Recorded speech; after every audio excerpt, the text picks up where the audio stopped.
India کے شہر آگرہ میں مغل امپائر کے آرکیٹیکٹس کا ایک ایسا شاہکار موجود ہے جس کو آج پوری دنیا تاج محل کے نام سے پہچانتی ہے۔ 42 ایکڑ پر پھیلا دور سے ہی چمکتا ہوا یہ مقبرہ جہاں اپنے اندر خوبصورتی کے باغیچے سجائے ہوئے ہے، وہیں اس کے اوپر غم اور اداسی کے کئی بادل ابھی تک منڈلا رہے ہیں۔ زیم ٹی وی کی ویڈیوز میں ایک بار پھر سے خوش آمدید۔ ناظرین، لگ بھگ 400 سال پہلے بنائی جانے والی یہ خوبصورت بلڈنگ جہاں اپنے دور کی سب سے بڑی اور سب سے شاندار بلڈنگ ہوا کرتی تھی، وہیں آج اس کو دنیا کا 7واں عجوبہ بھی مانا جاتا ہے۔ اس عالیشان اسٹرکچر کو بنانے میں 20,000 مزدوروں نے دن رات خون پسینہ بہایا، اور وہ بھی 1 یا 2 سالوں تک نہیں بلکہ پورے 22 سالوں تک۔ اگر آج کے دور میں اس کی قیمت کا اندازہ لگایا جائے تو سنگ مرمر کا یہ انمول مقبرہ حیرت انگیز طور پہ $1 بلین یعنی 7,500 کروڑ روپیوں سے بھی زیادہ مہنگا ہے، کیونکہ اس بلڈنگ میں مغل آرکیٹیکٹس نے اپنے ہنر کی کئی ایسی نشانیاں چھوڑی تھیں جن کی دنیا کے ٹاپ انجینئرز بھی آج تک تعریف کرتے ہیں۔ اس بلڈنگ کو ایسے ڈیزائن کیا گیا کہ جب مین گیٹ کے پیچھے سے اس کو دیکھا جاتا ہے تو یہ کافی بڑی لگتی ہے، لیکن جیسے ہی مین گیٹ کی طرف بڑھا جاتا ہے تو آٹومیٹیکلی اس کا سائز چھوٹا ہوتا جاتا ہے۔ دماغ کو چکرا دینے والی یہ کوئی پہلی ٹرک نہیں تھی جو مغل آرکیٹیکٹس نے استعمال کی ہو۔ اس کے گرد چاروں میناروں کو بالکل سیدھا کھڑا نہیں کیا گیا، بلکہ یہ مینار باہر کی طرف تھوڑا جھکے ہوئے ہیں، کیونکہ اگر ان کو سیدھا کھڑا کیا جاتا تو دور سے دیکھنے پر یہ اندر کی طرف جھکے ہوئے لگتے، جیسا کہ ان مسجدوں میں آپ دیکھ سکتے ہیں۔ ان میناروں کو باہر کی طرف جھکانے کا ایک اور ریزن بھی تھا، اور وہ یہ تھا کہ خطرناک ارتھ کوئک کی صورت میں اگر یہ مینار گریں بھی تو یہ باہر کی طرف گر کر تاج محل پر ایک آنچ بھی نہ آنے دے۔ لیکن آخر ماجرا کیا تھا کہ اس کو بنانے والے کسی صورت میں اس پر ایک خراش بھی برداشت نہیں کر سکتے تھے۔ تاج محل کے وہ کون سے راز تھے جن کو 400 سال پہلے چھپانے کی کوشش کی گئی تھی، اور جب اس دور میں کنکریٹ یا اسٹیل ہی نہیں ہوا کرتا تھا تو آخر اس عالیشان مقبرے اور اس پر موجود 40 میٹر اونچے ڈوم کو کیسے بنایا گیا؟ یہ سب اور اس سے بھی زیادہ آپ جان سکیں گے آج کی اس اسپیشل ویڈیو میں۔ ناظرین، یہ معاملہ اسٹارٹ ہوا تھا سن 1607 میں، جب انڈیا اور پاکستان کے اس خطے میں مغل امپائر کا ہولڈ ہوا کرتا تھا۔ اس دن مغل شہنشاہ کا سب سے چھوٹا بیٹا شہاب الدین محمد خرم 15 سال کا ہو چکا تھا، اور اسی کی سیلیبریشن کے لیے آگرہ فورٹ میں ایک عالی شان پارٹی رکھی گئی تھی۔ خرم مغل شہنشاہ کو سب سے زیادہ عزیز تھا، اسی وجہ سے اس کے ہر جنم دن پر اس کو ہیرے جواہرات اور سونے سے تولا جاتا تھا، یعنی جتنا وزن شہزادے خرم کا ہوتا تھا اتنا ہی خزانہ اس کے نام کر دیا جاتا تھا۔ لیکن اس جنم دن پر کچھ اور بھی خاص ہونے والا تھا۔ مغل شہنشاہ نے شہزادے خرم کی شادی اپنے ایک وکیل کی بیٹی کے ساتھ کر دی جس کو ممتاز محل کے نام سے جانا جاتا ہے۔ ممتاز اور خرم کو پہلے دن ہی ایک دوسرے سے بے انتہا محبت ہو چکی تھی، اور اس وقت یہ کسی کو بھی معلوم نہیں تھا کہ اس محبت کا بول بالا ہمیشہ کے لیے رہنے والا ہے۔ اگلے 10 سالوں تک شہزادے نے کئی جنگیں لڑیں اور ان میں بھرپور کامیابی بھی حاصل کی۔ اسی وجہ سے شہنشاہ نے خوش ہو کر ان کو شاہ جہاں کے لقب سے نوازا، جس کا مطلب ہے دنیا کا بادشاہ۔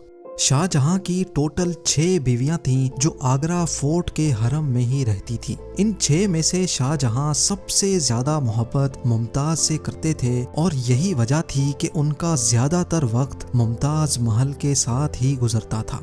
وقت تیزی سے گزرتا جا رہا تھا، اور 4 سالوں کے بعد یعنی 1621 میں مغل شہنشاہ اچانک چل بسے۔ شاہ جہاں جو پہلے ہی مغل امپائر میں خاصا فیمس ہو چکا تھا اور جو شہنشاہ کا چہیتا بیٹا بھی تھا، 1628 میں یعنی باپ کی موت کے 7 سالوں بعد اس نے شہنشاہ کی گدی سنبھال لی۔ پوری مغلیہ سلطنت اپنے نئے شہنشاہ سے بے حد خوش نظر آتی تھی۔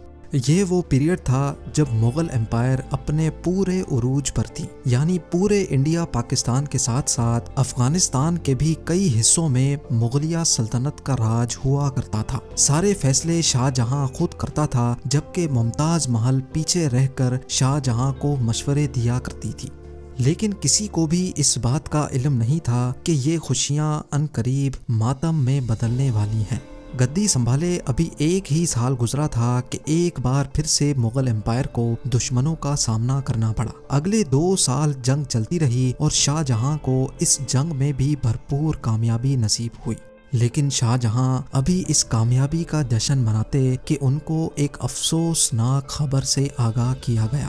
ممتاز محل جو کہ شاہ جہاں کے 14ویں بچے کو جنم دے رہی تھی، اس کی حالت بگڑ گئی اور 17 جون سن 1631 کو وہ نہ چاہتے ہوئے بھی اس دنیا سے چل بسی۔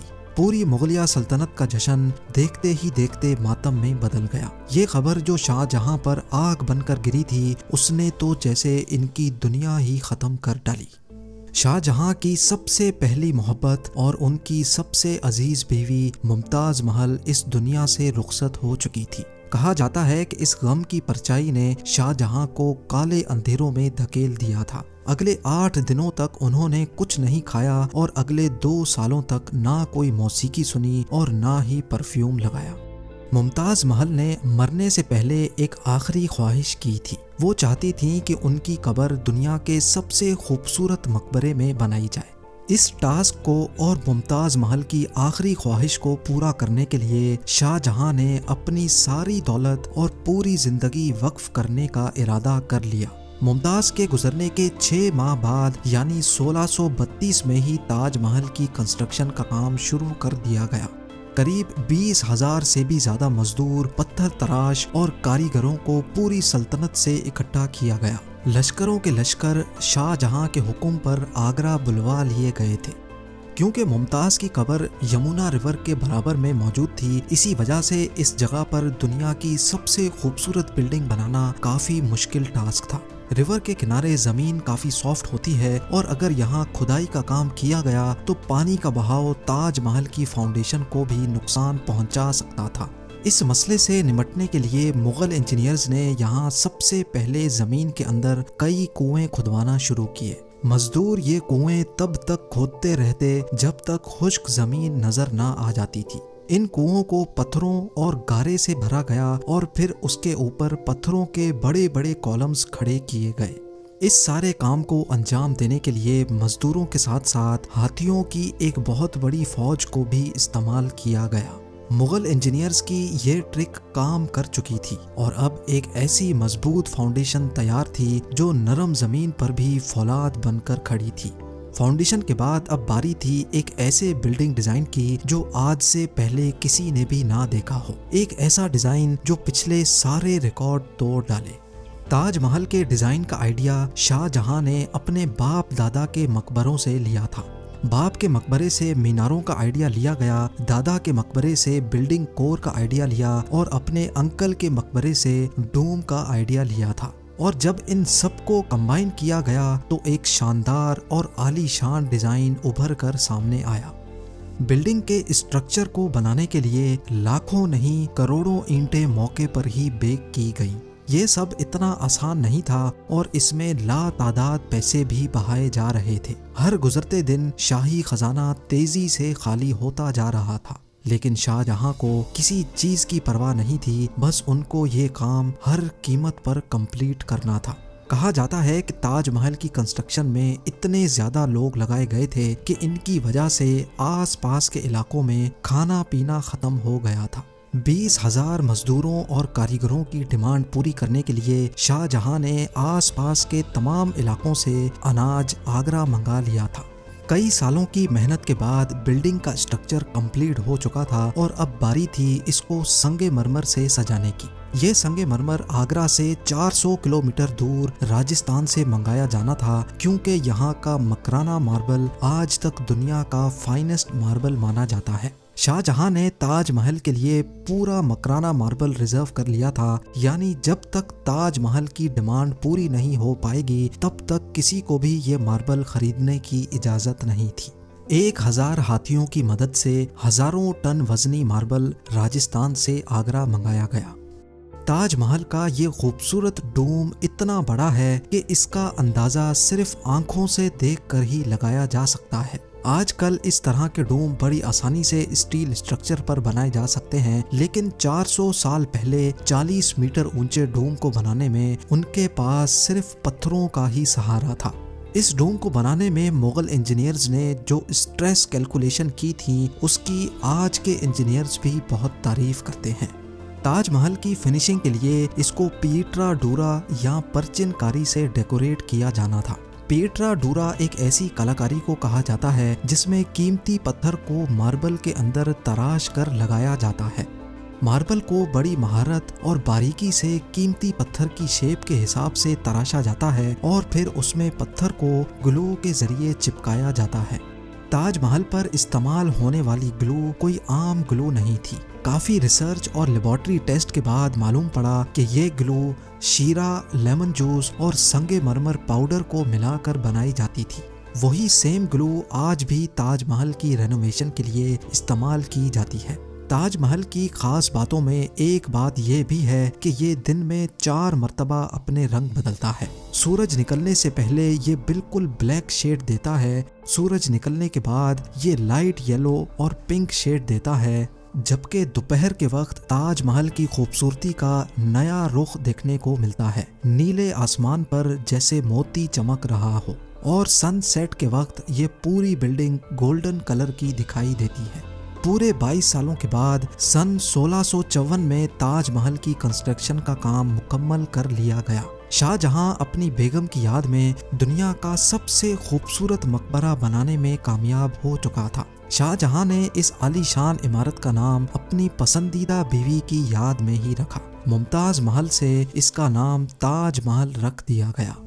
ہر سال شاہ جہاں ممتاز کی برسی پر یمونا ریور کے ذریعے تاج محل پر جایا کرتے تھے۔ یہ تاج محل کی ایسی انٹرنس تھی جس کو صرف شاہی خاندان کے لیے ہی بنایا گیا تھا۔ اس انٹرنس کی دیواروں پر دلکش نقاشی کا کام کیا گیا تھا جو شاید صرف شاہی آنکھوں کے دیکھنے کے لیے ہی کیا گیا تھا۔ شاہ جہاں کا یہ مہنگا ترین پروجیکٹ کمپلیٹ تو ہو چکا تھا، لیکن اس نے مغلیہ سلطنت کو تباہی کے کنارے پر لا کھڑا کیا۔ 4 سالوں کے بعد یعنی 1658 میں شاہ جہاں اور ممتاز کے اپنے ہی بیٹے نے شاہی تخت الٹ دیا اور خود مغل امپائر کا شہنشاہ بن گیا۔ شاہ جہاں جو پچھلے 30 سالوں سے اس تخت پر راج کر رہے تھے، اس کو قیدی بنا کر آگرہ فورٹ میں ہی بند کر دیا گیا۔ صرف ایک فیسلٹی ایسی تھی جو شاہ جہاں کو دی گئی، اور وہ یہ تھی کہ جس کمرے میں اس کو بند کیا گیا تھا اس کی کھڑکی سے وہ تاج محل کو دیکھ سکتے تھے۔ 8 سال قید میں رہنے کے بعد 74 ایئرز کی ایج میں شاہ جہاں بھی اس دنیا کو الوداع کر گئے۔ شاہ جہاں کا اب ممتاز سے دوبارہ ملنے کا وقت آ چکا تھا اور ان کو تاج محل میں ہی دفن کر دیا گیا۔ امید ہے زیم ٹی وی کی یہ ویڈیو بھی آپ لوگ بھرپور لائک اور شیئر کریں گے۔ آپ لوگوں کے پیار بھرے کامنٹس کا بے حد شکریہ۔ ملتے ہیں اگلی شاندار ویڈیو میں۔